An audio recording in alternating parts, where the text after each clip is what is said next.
Shri Arun Kapur, who is well known to all of us, is an educator with several decades of experience in the spheres of private and public education. He worked for more than a decade at the Doon School, Dehradun. In 1990, he became the founding headmaster of Vasant Valley School, New Delhi. He is currently director of the Druk Gyalpo's Institute in Bhutan, a project of His Majesty, the King of Bhutan. Shri Kapur is the founder and chairman of Ritinjali, an NGO set up in 1995 for community development amongst marginalized communities. In 2001, he conceptualized and started a chain of preschools called Pallavan and also set up Pallavanjali, a school for inclusive education of diverse learners. He is also the executive director of Pallavan Learning Systems, an educational research organization.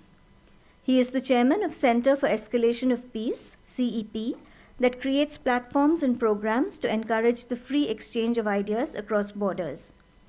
He has authored numerous books based on his educational philosophy of holistic development in 5 areas: cerebral, emotional, physical, social, and spiritual, and self-directed learning being the ideal basis for actualizing one's potential. This is recognized as one of the 100 most inspiring global educational innovations for 5 consecutive years since 2017 by 100 Finland. In 2019, Mr. Kapur was awarded the Druk Thukse Award, the Royal Order of Bhutan, and in December 2024, he was awarded the Red Scarf and Patang. The Patang is a sword and a symbol of honor by His Majesty Jigme Khesar Namgyal Wangchuk, the King of Bhutan, for his contribution to education. Mr. Kapur.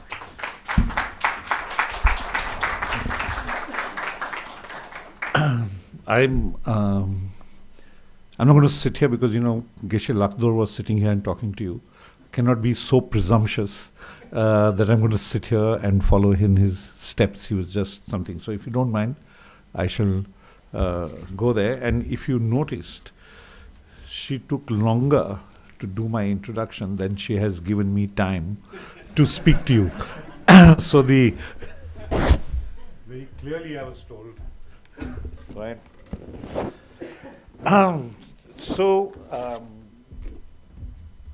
The whole aspect of concluding something which has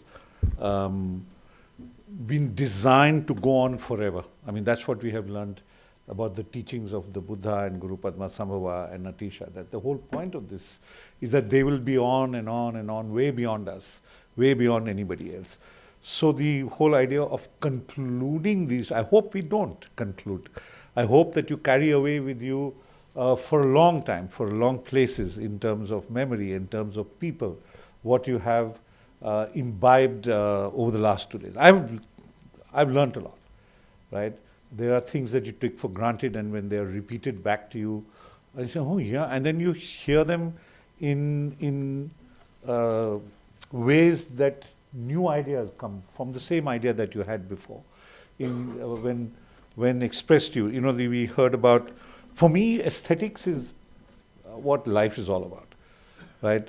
Aesthetic, the ability to see beauty in everything that you see, whatever it is, and whether it is in anger in somebody else, if you're able to see through the negativity, then you can deal with it.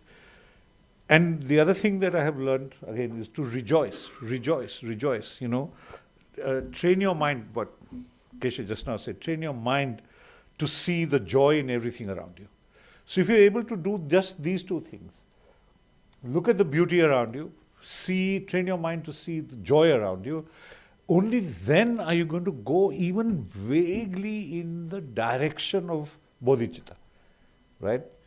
This is like your first step to accept that I have to learn how to see from the beginning. I have to open my eyes, open my mind, I open my senses just to see the joy, feel the joy, and to appreciate, and this has been said many times over the last 2 days, appreciate the fact that you were born. Start with that you're a human being. I mean, how incredible is that? Because of the normality that it has been given. We just don't. I think these are the two things. Accept the fact that you're a human being, that you were born. My God, how miraculous is that?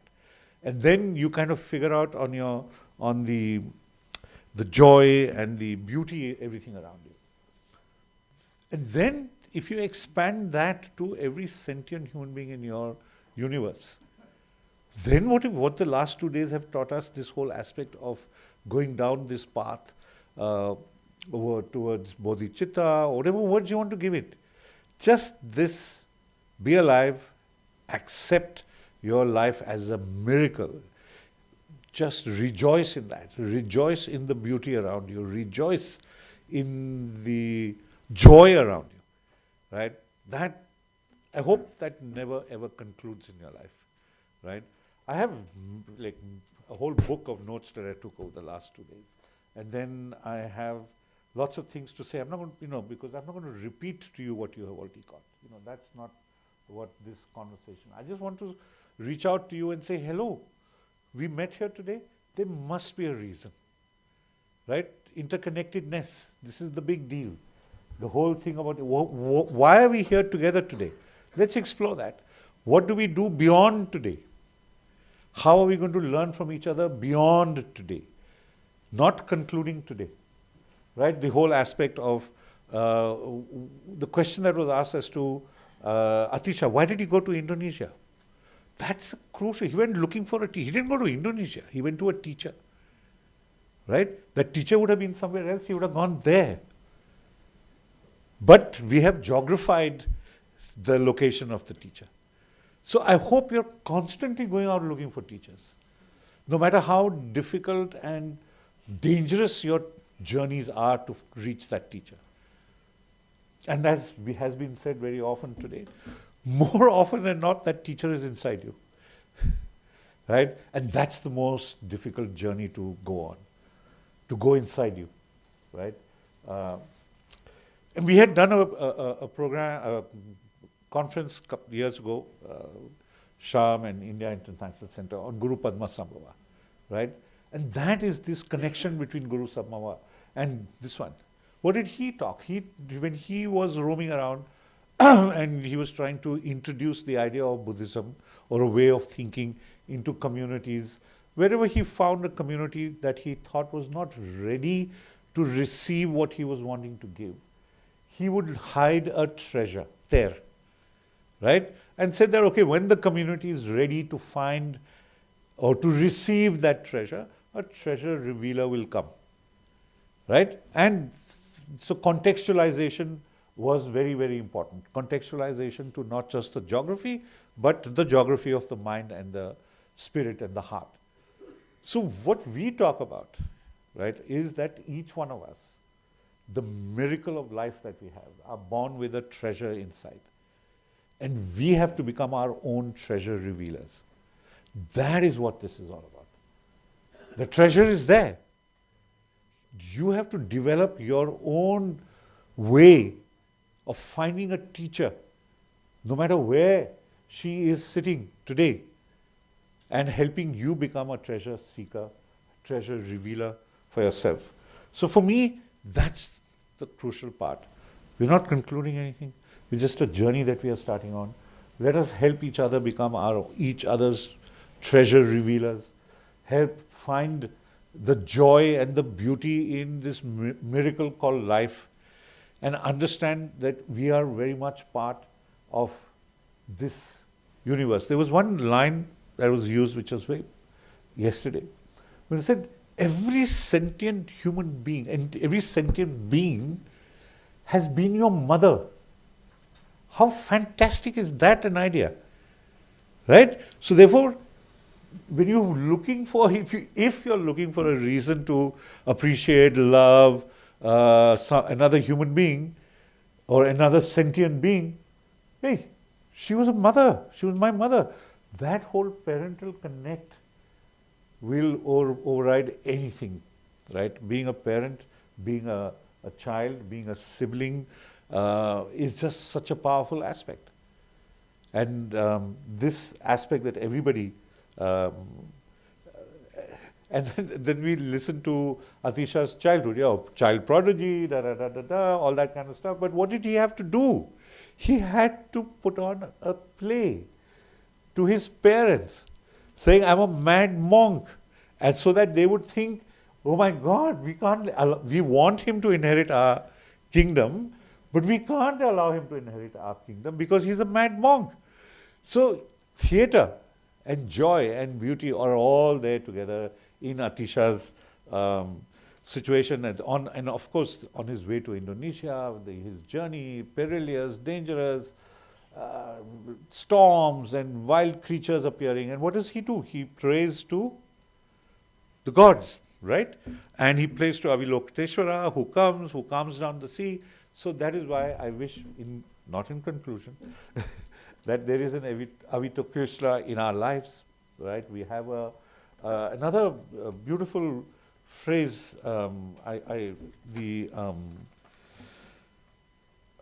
The friend, what was the phrase that was used? May everybody have a Kalyan Mitra. How beautiful is that, right?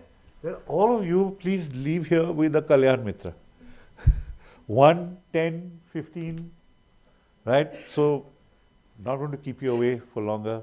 May you have many, many, many Kalyan Mitras in your life.